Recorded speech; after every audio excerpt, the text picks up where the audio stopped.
I'm Rob Watt. I'm the head baseball coach at the University of Mount Olive, and I think that I love the opportunity for coaches to get together and share the knowledge and just kind of iron sharpens iron. It's one of the things that we live by here, and I think the opportunity to just learn from everybody else that's there and just be in an environment where people are excited to master their craft.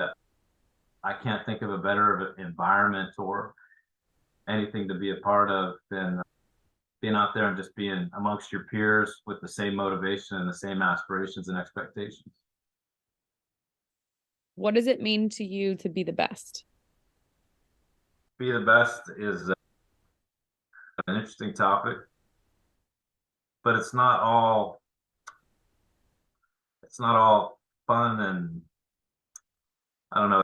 It's not all glamour and fun. There's some real kind of grit and dirty work to it.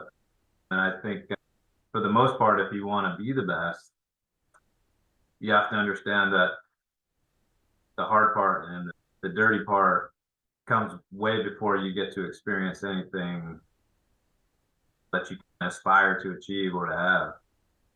And I think that that's really where there's a definite line in the sand when you're creating some separation between the pack and anybody actually being the best is somebody who's willing to excel or be elite is willing to do things that other people really aren't. And when they finally reach the level that they're at, or they achieve what they've been aspiring to achieve, they got to find a way to redefine that way of getting back into that point to be a repeat winner or whatever I guess you want to say.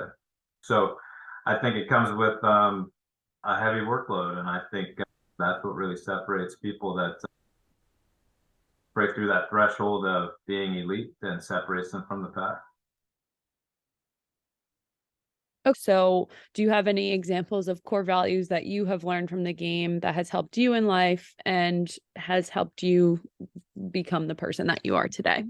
Sure, I guess like the most common cliche with baseball and softball is we always attribute it to the success of hitting, and everybody says it's such a game of failure, and it's redundant hearing you fail 7 out of 10 times, you're pretty good. Understanding that a failure is how you define it, the opportunity to make an adjustment, which is baseball is a baseball, sorry, is defined by a consistent level of adjustments. We have mid-inning adjustments, game-to-game adjustments, pitch-to-pitch adjustments, and I guess the game kind of shows you a level of having to not only prepare but be willing to make some adjustments in your preparation in order to succeed. Again, I think that the old cliche that it's a game of failure is used, and we need to like understand that it's every time you don't get the result that you want, you need to find a way to make an adjustment in order to do that. And I think life is no different. We're throwing curveballs all the time, and we've got to find a way to adjust and be consistent.